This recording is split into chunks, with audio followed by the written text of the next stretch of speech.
This is a 2-pack of telephone line cords, or coiled cords, and they have RJ9 connectors on the end.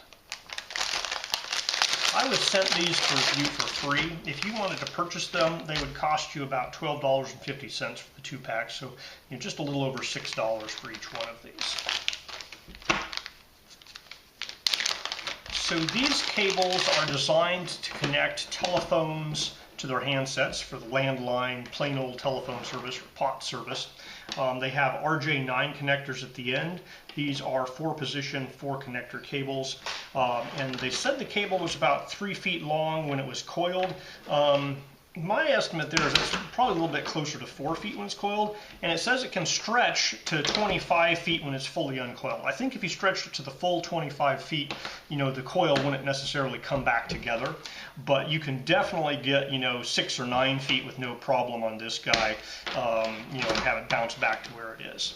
Now you can use this to connect telephones to the wall or handsets to the telephone.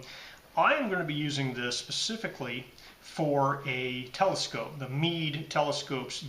So this is a Meade LX200 telescope, and its particular AutoStar II handset here uses these RJ9 connectors.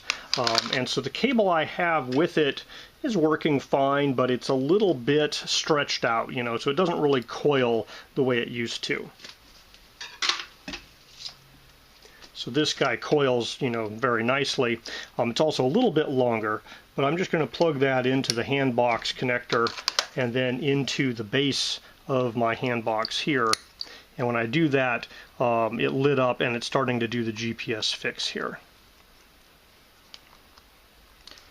And so you can see here my handset is working just fine. If I were to turn this off and then turn it back on, it would boot up and connect. And so, it communicates just fine, and this cable's a little nicer coiled wise.